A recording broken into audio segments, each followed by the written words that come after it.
So I was actually born in Rangoon, Burma, and my father worked for the State Department and he was assigned there. That's where our family was. Shortly after that, about a year later, we moved to Thailand. We lived in a city in northern Thailand called Udon. And then after that, moved to Bangkok for 3 years. And my first time in the United States living was actually in 1970 or so, where I moved to Philadelphia, where my father attended graduate school at UPenn. Then we moved to Washington, D.C. for 2 years, and then back overseas, New Delhi, India for 5 years. And I was age 10 to 15 at that time. And then after that, I came back to Washington, D.C., where I completed high school. After high school, I went to Johns Hopkins University.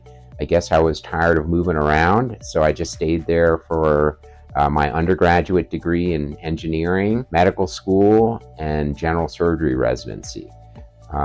During residency, I actually went back to the Washington, D.C. area and worked at the NIH for 2 years, which is where I met my wife, who was also doing a postdoctoral fellowship. After completing surgery residency, I went to New York City, to Memorial Sloan Kettering for 2 years.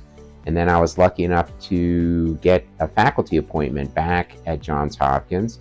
And I was on the Johns Hopkins University faculty for 13 years before being recruited out here to Colorado, where I became chair of surgery. And later on, about 6 years ago, I became the Cancer Center director also. So I've been very lucky in my life and in my career to be in very interesting places, having trained at really great universities and institutions, and also now leading a great department of surgery and a cancer center. From a very early age, was interested in healthcare and specifically medicine. I became very interested in cancer when my father was diagnosed with metastatic colorectal cancer when I was 19 years old, and he subsequently passed away a couple of years later. And then, as it turns out, my mother was actually diagnosed with breast cancer years later. She had relatively early stage cancer that was picked up early. She had an operation, and she did well for decades after that.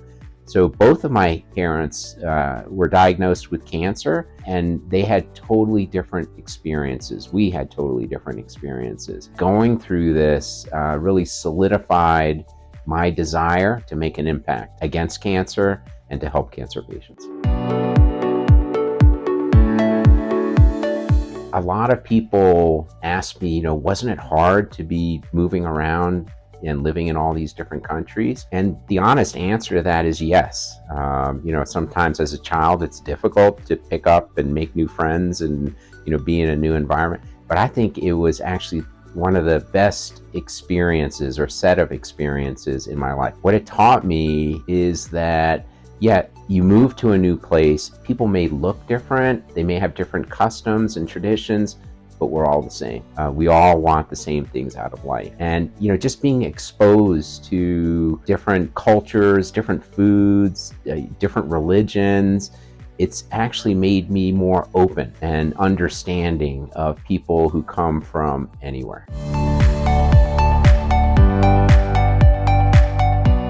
One of the biggest challenges, and, I think many people in medicine, in science, in education experience this, that our work and what we're passionate about doing takes up so much time. And sometimes we have a hard time finding balance in life. And what I've found is that throughout my whole life, I've kept my friends and family close. I've always found time to exercise, and I've also made time to indulge in hobbies that really interest me. One of the keys of maintaining balance is to be organized. You actually have to make decisions about your schedule, and you have to prioritize.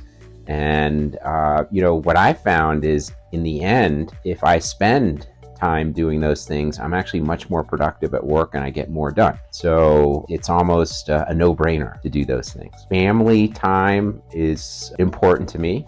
And I actually think one of the reasons why all three of my children have gone into medicine or are about to go into medicine is they actually realize that you can be in medicine and have fulfilling semi-normal lives. I think an important thing to do is to make sure that you try as hard as possible to be home for dinner, especially if you have a young family. Of course, we all take call and we're involved in emergencies and all that, and so it's not possible every night, but I think we all try to make a concerted effort to be together for dinner.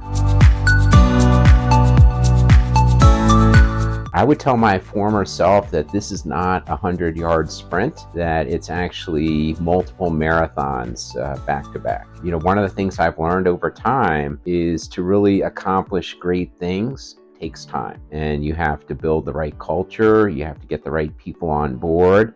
You have to start long-term projects. You have to make decisions sometimes about which projects go forward and which ones don't. And if you make the right decisions and you're working with the right people at the right institution, it works out. As far as hobbies, they've changed over time. Since moving to Colorado, I've really taken up fly fishing. And actually this past weekend, I was up on the Eagle River up in Edwards, Colorado. And one of my best friends and I were casting flies and throwing nymphs out and catching these beautiful rainbow and brown trout.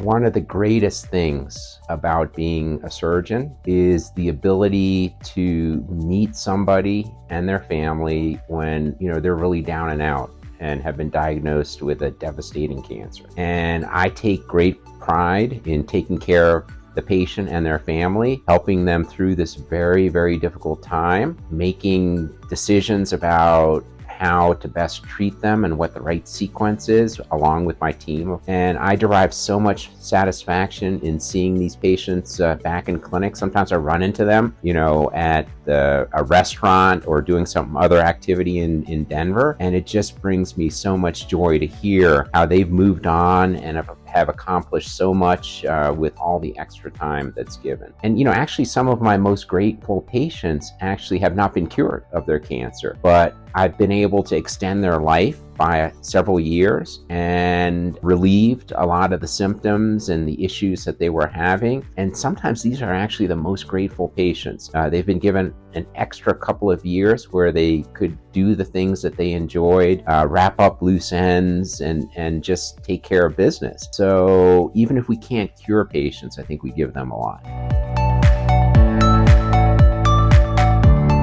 I think what a lot of people don't realize is when you do become a leader, it's actually not about yourself anymore. It's about the people that you are mentoring and teaching, and it's about the institution and the patients that you're taking care of or the research programs that you're building. What I hope is when my career is over that I've made a huge impact on the lives of many patients, many trainees, many junior faculty that I have supported, mentored, and trained. And I just will enjoy either meeting with them or looking them up to see how well they're doing.